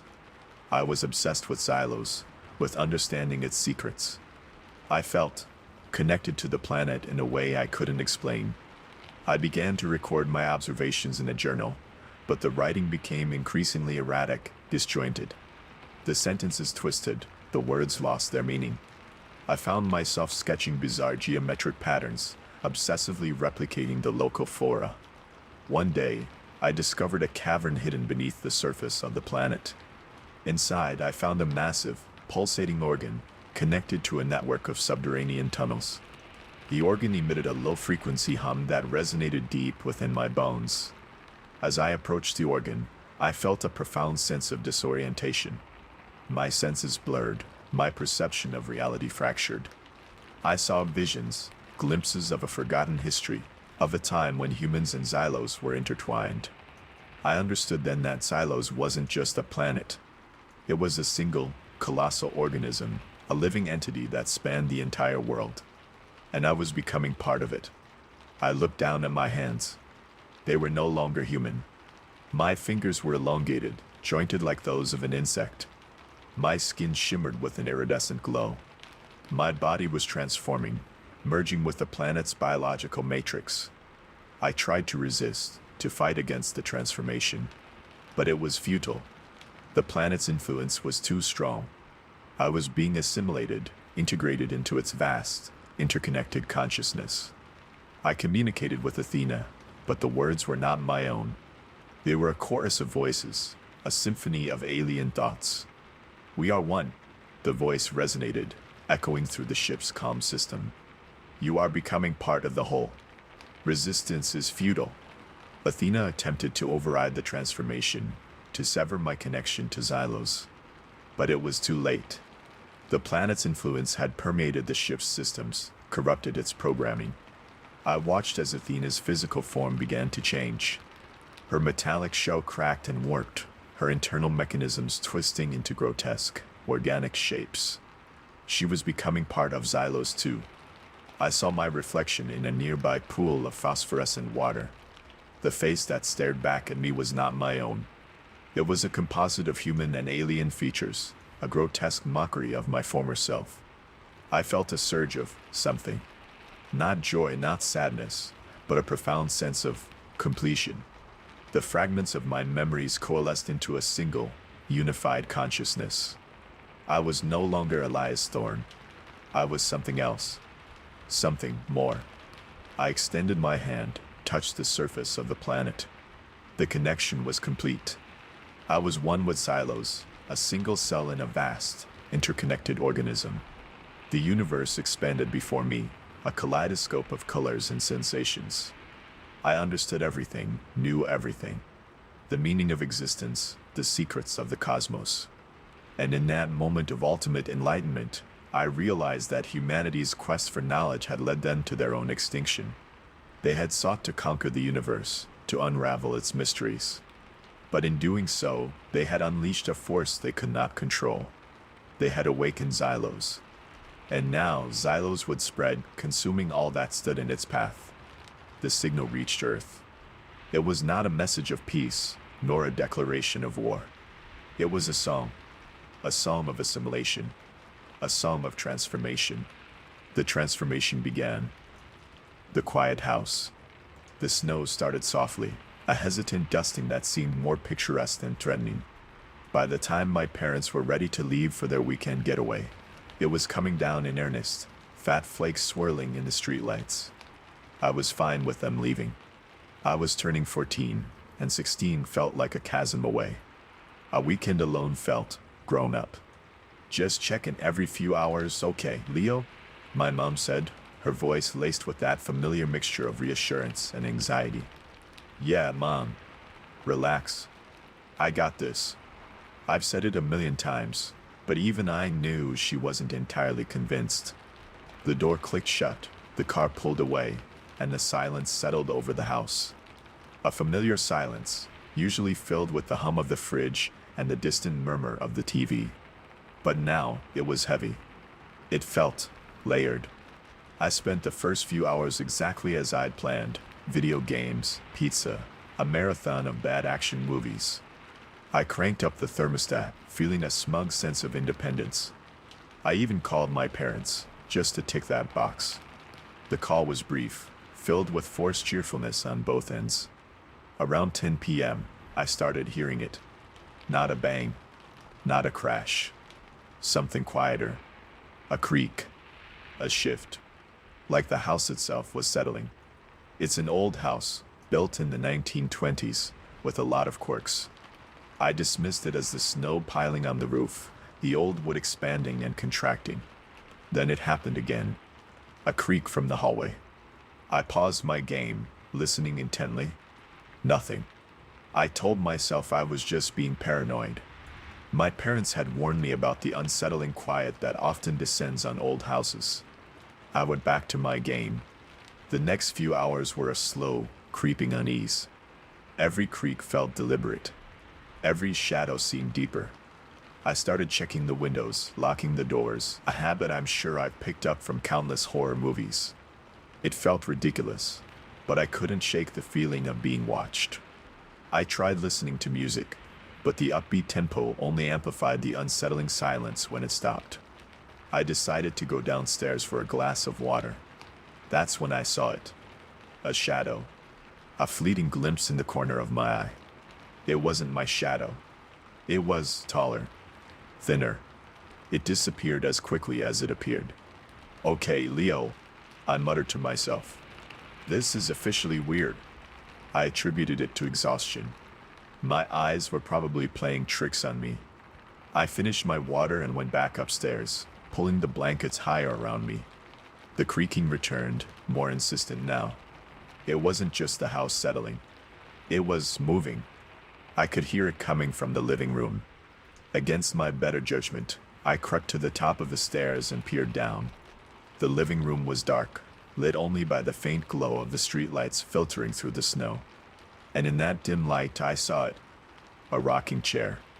Slowly, deliberately, rocking back and forth. My parents don't own a rocking chair. My breath hitched in my throat.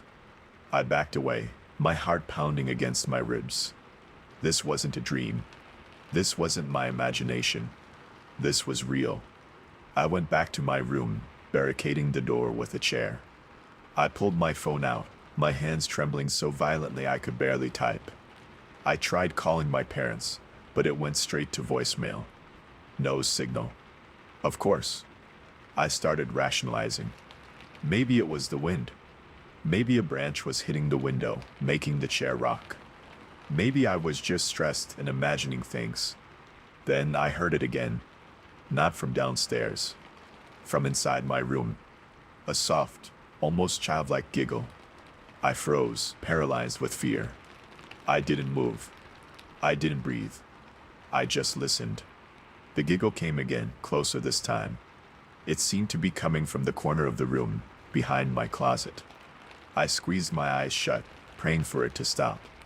Praying for my parents to come home. Praying for this to be a nightmare. Then a voice, whispering, barely audible. Leo. It wasn't a menacing voice. It was sad, almost pleading. Leo, play with me. I couldn't take it anymore. I screamed. A primal, desperate scream that tore through the quiet of the house. And then everything went silent. The giggling stopped. The rocking chair stopped. The whisper ceased. I slowly opened my eyes. The room was exactly as I left it. Dark. Quiet. Unsettling. My phone buzzed. A text message from my mom. Leo, everything okay? We've been trying to call. We have a little trouble with the cell tower here. Everything all right? I stared at the message, my mind reeling. Had I imagined it all? Was I losing my mind? I typed back a shaky reply. Yes, Mom. Everything's fine. Just a little bored. I put the phone down and looked towards the closet. I could feel something watching me. Something waiting.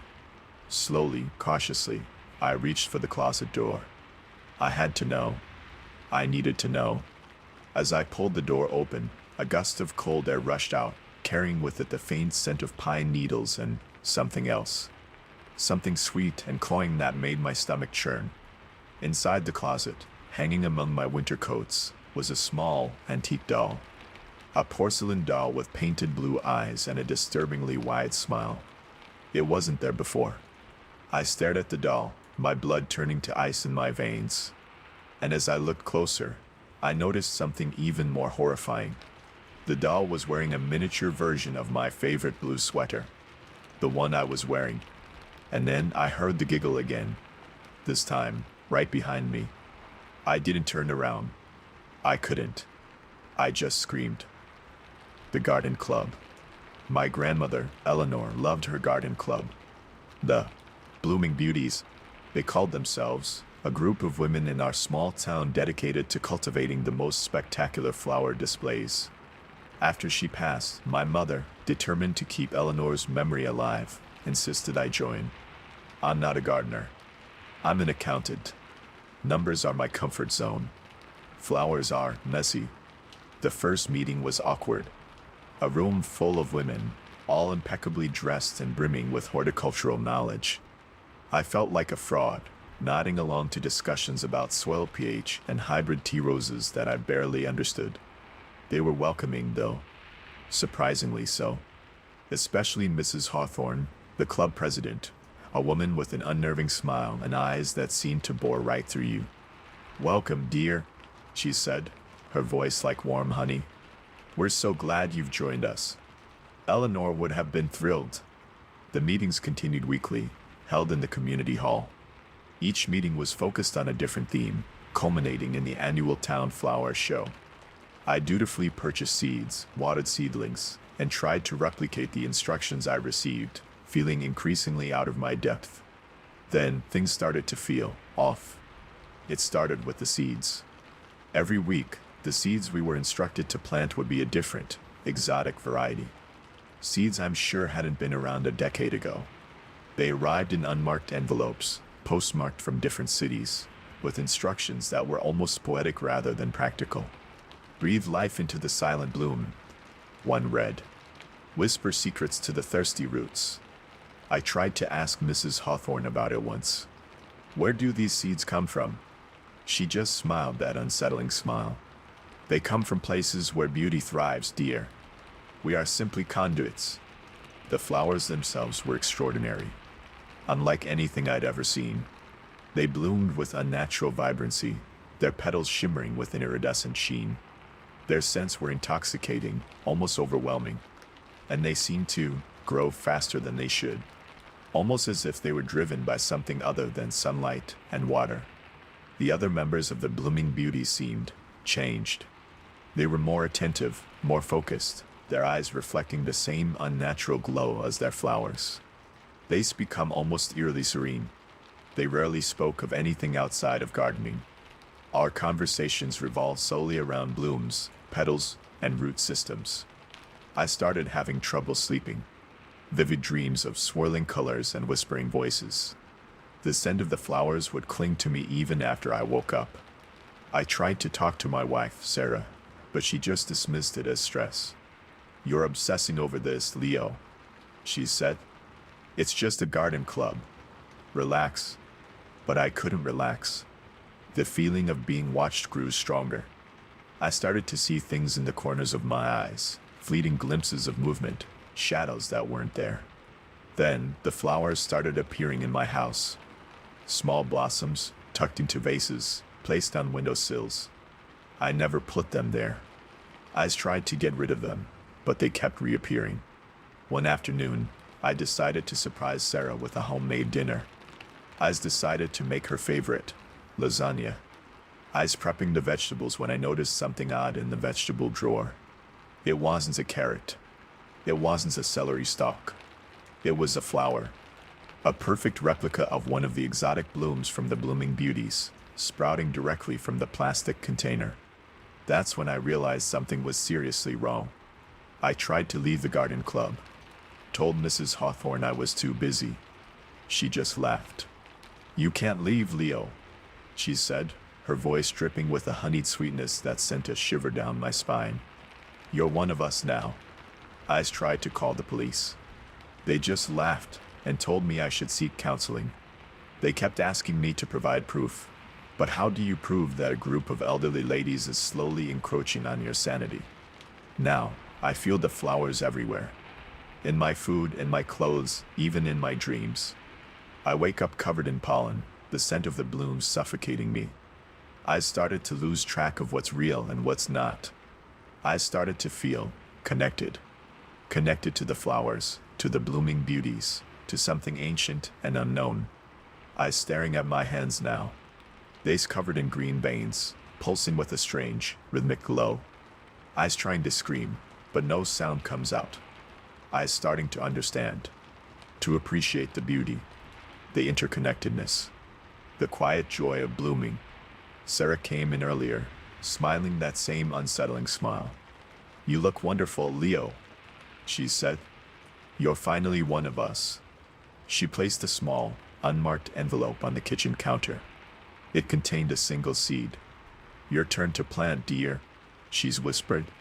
"And remember, breathe life into the silent bloom." I'm picking up the seed now. It feels warm in my hand, pulsating with a life that isn't my own. I'm going to plant it. The lighthouse keeper's daughter. My father was the lighthouse keeper at North Point. It's a remote location, a small island a few miles off the coast of Maine. When my mother died 5 years ago, I moved back to help him. He wasn't coping well, lost in a grief he couldn't articulate. I figured a little quiet, a little fresh air, would do us both good. The lighthouse itself is an old, sturdy thing, built in the 1880s. The tower climbs 100 feet above the island, offering a panoramic view of the ocean. The living quarters are cramped but functional, a kitchen, a small living room, 2 bedrooms, and a pantry crammed with supplies. The only way off the island is by boat, which comes every 2 weeks with provisions and a supply of mail. Life settled into a predictable rhythm. My father would tend to the lamp, meticulously cleaning the lenses and monitoring the machinery. I would manage the household chores, prepare meals, and read. The silence was profound, broken only by the mournful cry of the foghorn and the relentless crashing of the waves against the rocks. Then the sounds started. At first, I dismissed them as the wind playing tricks. A creak in the floorboards, a rustling in the walls. Nothing unusual for an old building exposed to the elements. But they grew more frequent, more distinct. A rhythmic tapping against the windows. A dragging sound in the hallway. A whisper, just audible enough to make you question if you'd imagined it. My father seemed oblivious. He remained lost in his own world, muttering to himself, staring out at the ocean with a vacant expression. I tried to mention the sounds, but he's just waved me off, claiming it was the wind or the seagulls. The noises weren't limited to the daytime. They continued through the nights, growing louder, more insistent. I started having trouble sleeping, lying awake in the dark, straining to hear what was out there. I began to feel like I wasn't alone. One evening, while preparing dinner, I heard a scratching at the front door. A persistent, frantic scratching. I peered through the peephole, but saw nothing. Just a dark, rain-lashed landscape. "Father?" I called out. He didn't respond. I cautiously opened the door, stepping out onto the small porch. The scratching stopped abruptly. The wind seemed to howl with a sudden intensity. I scanned the surroundings, but saw nothing. Returning inside, I noticed something odd. A small, intricately carved wooden figure lay on the kitchen floor. It resembled a person, but with elongated limbs and oversized eyes. I didn't recognize it. I hadn't seen it before. I showed it to my father. He stared at it for a long time, his expression unreadable. "Where did you find this?" he asked, his voice strangely flat. "On the kitchen floor," I replied. "Do you know what it is?" He shook his head slowly. "No," he said. "I've never seen it before." The next few days were filled with a growing sense of unease. The sounds intensified. The wooden figure reappeared in different locations around the house, on the windowsill, on the dining table, tucked into the pantry. I started to feel like I was being watched. Then the dreams began. Vivid, unsettling dreams of shadowy figures lurking in the darkness, whispering unintelligible words. I was always running, always being chased, but I could never escape. One afternoon, while exploring the lower levels of the lighthouse, I discovered a hidden room. It was small and cramped, filled with dusty shelves and strange artifacts, maps, journals, nautical instruments. And everywhere, there were those wooden figures, carved in various sizes and shapes. Among the journals, I found a faded entry, written in a shaky hand.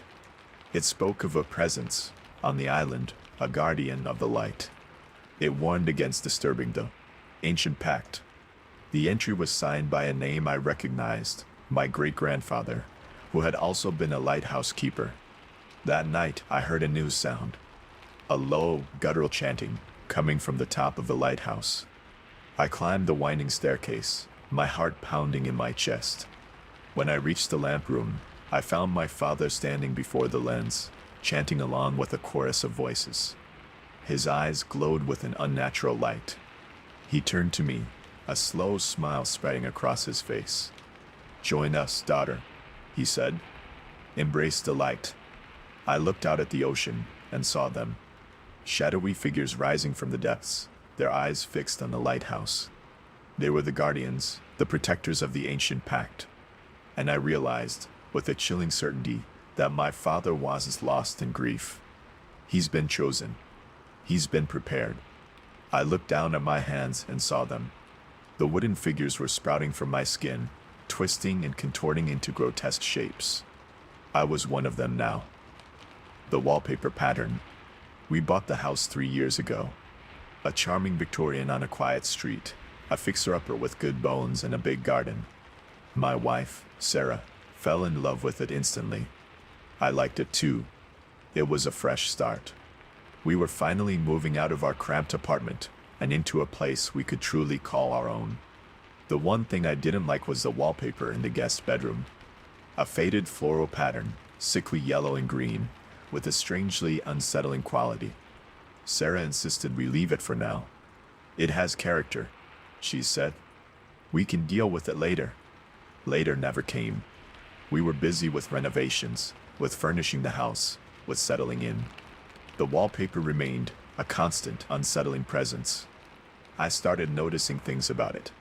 Small details that I hadn't registered before. The flowers seemed to shift in the light, their petals rearranging themselves into vaguely human shapes. The colors seemed to deepen in the shadows, creating a sense of claustrophobia. I tried to tell Sarah, but she dismissed my concerns. Use imagining things, Leo, she said. It's just old wallpaper. But I wasn't imagining it. I started having trouble sleeping. I was constantly aware of the wallpaper, feeling like it was watching me. I began to feel like I wasn't alone in the house. Then the changes started. Subtle, almost imperceptible. A flower that wasn't there before. A shift in the pattern, a different arrangement of the blooms. I began to photograph the wallpaper, meticulously documenting the changes. I showed the photos to Sarah, but she refused to acknowledge them. You's obsessing, Leo, she said. You need to relax. But I couldn't relax. The feeling of unease grew stronger. I started to see things in the corners of my eyes, fleeting glimpses of movement, shadows that weren't there. One afternoon, while working from home, I heard a noise from the guest bedroom. A soft rustling sound, like fabric moving against fabric. I cautiously entered the room and peered at the wallpaper. That's when I saw it. A face. Hidden within the floral pattern, a face staring back at me. A woman's face, pale and gaunt, with hollow eyes and a mournful expression. I stumbled back, my heart pounding in my chest. I looked again, but the face was gone. Just the familiar pattern of flowers and leaves. I tried to tell Sarah, but she just laughed. You's letting your imagination run wild, Leo, she said. You need to see a doctor. But I knew what I saw. I knew that something wasn't right. Then the memories started. Fragmented images of a woman with hollow eyes and a mournful expression. A woman trapped within the wallpaper. I started researching the history of the house. I discovered that a woman had lived here in the late 1800s, a woman named Eliza Blackwood. She had died in the house under mysterious circumstances, her body never found. Rumors circulated that she had gone mad, that she had become obsessed with the wallpaper, that she had somehow become trapped within its pattern. I realized that I was seeing Eliza Blackwood, that she was trying to communicate with me. The wallpaper began to change more rapidly. The flowers grew larger, the colors more vibrant. The face of Eliza Blackwood became clearer, more distinct. I started to feel a strange connection to her, a sense of shared suffering. I felt her pain, her despair, her longing for escape. The room itself began to shift. The walls seemed to close in, the ceiling lowered. The wallpaper seemed to press against me, suffocating me. I tried to tear it down, but it was impossible. The wallpaper was fused to the walls, impenetrable. I looked at Sarah. She looked at me with a blank expression. "What's wrong, Leo?" she asked. I opened my mouth to speak, but no words came out. I looked back at the wallpaper. Eliza Blackwood's face was smiling now. A cruel, mocking smile. I felt a strange sensation, a feeling of being drawn into the pattern. My vision blurred. The room spun around me. I felt myself falling into the floral abyss. Then everything went black. The observatory's echo. My grandfather was an astronomer, a quiet, solitary man who dedicated his life to charting the stars. He built his observatory on a remote stretch of coastline, a place where the sky was dark and the light pollution minimal. After he passed, my aunt bequeathed it to me, along with his collection of telescopes and charts. I'm not an astronomer, not really, but I found a certain solace in the silence and the view. The observatory itself is a small, stone building, perfectly circular, with a retractable dome at the top. It's isolated, surrounded by a tangle of overgrown ivy and gnarled trees. The air is thick with the smell of salt and damp earth. I started visiting regularly, just to escape the noise of the city and lose myself in the vastness of space. At first, it was peaceful. The creak of the dome as I opened it, the cool night air on my skin, the breathtaking view of the Milky Way. But then, I started hearing things. Faint sounds at first. A low hum, almost imperceptible. A clicking, like something mechanical. I dismissed them as the wind, the old building settling, my imagination playing tricks. But they grew louder, more distinct. The hum became a resonant drone.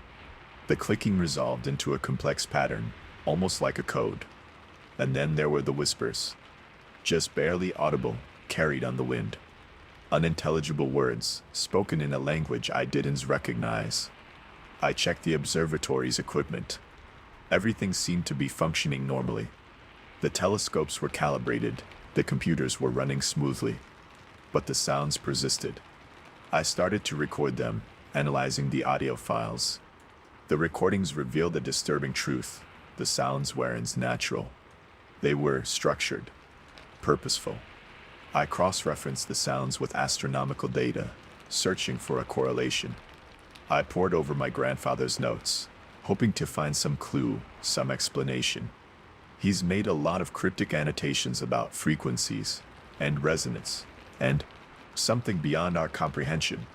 One night, while observing a distant nebula through the main telescope, I noticed something strange. A pattern of light, flickering within the nebula's swirling gases. A pattern that mirrored the sounds I was hearing. I photographed the nebula, meticulously documenting the light patterns. When I reviewed the photos, I saw it clearly, a series of glyphs imprinted within the nebula's brilliance. Glyphs that matched the patterns I was hearing, the patterns that echoed in the observatory. The glyphs weren't random. They were deliberate, intelligent. I started dreaming. Vivid, unsettling dreams of vast, empty spaces filled with swirling colors and echoing voices. In the dreams, I saw the glyphs imprinted on the walls, glowing with an eerie luminescence. I started to feel connected to something. Something vast and ancient, something beyond human understanding. I felt like I was receiving a message, a transmission from the depths of space. The observatory itself began to change. The stone walls seemed to vibrate with an unseen energy. The air grew thick with a strange, metallic scent. The dome rotated on its own, silently tracking some unknown celestial body. I tried to leave, but I found myself drawn back. I felt compelled to stay, to unravel the mystery, to understand the message. One night, while alone in the observatory, I heard a voice. Clear and resonant, filling the room. It spoke in the same language as the whispers, the same language as the glyphs. "You are the key," the voice said. "The bridge." I looked around, searching for the source of the voice, but I saw nothing. "What do you mean?" I asked, my voice trembling. "The veil is thinning," the voice replied. "The echoes must be amplified." I felt a surge of energy coursing through my veins. My vision blurred. The observatory walls dissolved around me, revealing a panorama of swirling galaxies, vast and incomprehensible. I realized then that the observatory wasn't just an observatory. It was a conduit, a receiver, a gateway. I was no longer just observing the stars. I was part of them.